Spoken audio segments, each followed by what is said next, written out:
Hello, welcome back to Learn Economia. Having discussed several videos regarding the Phillips curve analysis, this video is the last video with respect to the Phillips curve analysis. Here we are going to look at the modern versions of Phillips curve. The modern version, a particular version of Phillips curve. What I want you to do is that you can go through all the videos regarding the evolution of Phillips curve, its development, the contribution made by different economists, and all to the arena of Phillips curve. This is considered to be the last video of that segment. If you have not watched any of those videos, I request you to watch the same. I will be providing the links of the same in the description box.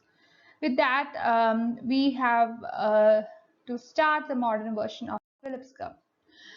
We know that the concept of Phillips curve has been introduced into the arena of economic analysis by A.W. Phillips by analyzing the UK economy. What he has done is that he has taken the empirical evidence of the UK economy, or he has collected the data of the UK economy, and he has plotted it, and he could find a negative relationship between the rate of change in unemployment and rate of change in money wages. And the concept of Phillips curve has been criticized by many economists like Friedman, Phelps, Tobin, Solow, etc. And these people have came forward with their own respective versions of Phillips curve analysis. It was Phelps, who is a Nobel laureate for the work in 2006, who criticized the original Phillips curve by saying that the original Phillips curve, or the short-run Phillips curve, has not taken into consideration the expectations of the people, or the expectation with regard to the inflation or anticipated inflation, especially while going for this fixing wages and prices. As per this kind of analysis, what Phelps has done is that he has showed that there exists an inverse relationship between growth rate of money wages and unemployment. That is in the short run. But if you look at the modern version of Phillips curve, the one given by Friedman and Phelps, it shows that the relationship between the rate of change in inflation to unemployment rate is not an inverse one. Friedman and Phelps, they have introduced an adjustment in Phillips curve with respect to the anticipated or expected inflation, which is given as pi e, and as a factor which influences the growth rate of the money wage. As modern Phillips curve incorporates expected inflation when workers and firms enter into wage negotiation while fixing the wage and price, they bargain over the real wages, and both sides are willing to adjust nominal wage for any inflation expected during the contract period. It is seen that higher the expected inflation, greater would be the demand by workers in order to increase the wages. And firms would be willing to give high wage mainly because they expect that prices would increase, which will in turn lead to increase in their profit. Thus, modern Phillips curve shows that unemployment depends not only on the level of inflation but also on excess of inflation over the expected value. We could see that in the simple physical relationship, it says that there exists an inverse relation between the rate of change in money wages and rate of change in inflation. But in this modern version of Phillips curve, it is pi is equal to pi e minus epsilon u minus u star.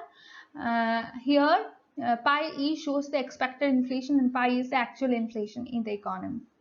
So, output would be at full employment level, u is equal to u star when pi is equal to pi. That means that the output would be the full employment output. The prevailing output would be equal to the full employment. The prevailing output equals the full employment output when the expected inflation is equal to the actual inflation, and the output would be less than the full employment output if the present inflation would be greater than the expected rate of inflation. Thus, the modern Phillips curve shows that unemployment depends upon the level of inflation and excess of wage inflation over the expected inflation.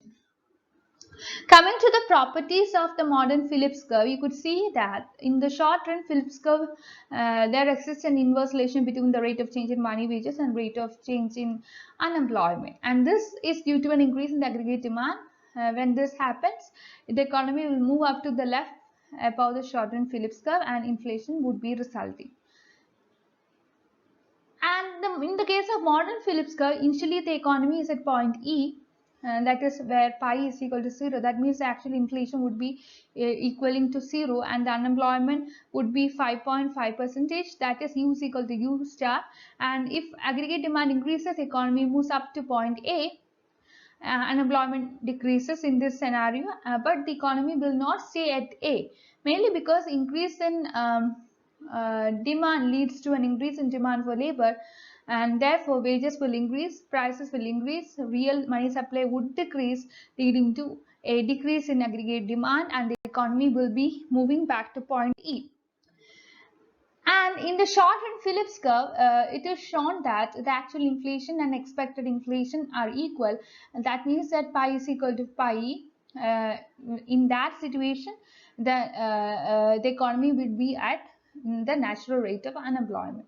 The height of the short-run Phillips curve depends on level of expected inflation, and SRPC, that means the short-run Phillips curve, will move up and down over time in response to the changing expectation of firms and workers to the expected inflation rate.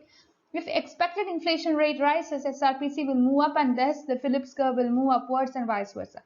Both SRPC in 1990 and 2006 curves have certain properties, as you could see from the figure. So in the short run, the trade-off between unemployment and inflation is the same, mainly because the slopes are equal, and the gap between the two curves are shown here. And secondly, you could see that in the case of 2006 and 1990, how flat the curve is. And in 1990, the full employment occurred when the annual rate of inflation is 2%. But in 2006, full employment would be occurring at 7% level of inflation, and as a result, as this short-run Phillips curve of 1990 is something which lies below the SRPC of 2006. The rate of expected value of inflation in moving the Phillips curve adds automatic adjustment mechanism to aggregate supply side of the economy.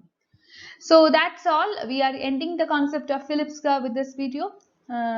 Please like, share and subscribe this channel for more videos, and you can comment your doubts and discuss your doubts in the Telegram group. You can use the Telegram channel as well in order to discuss and clear your doubts. Thank you.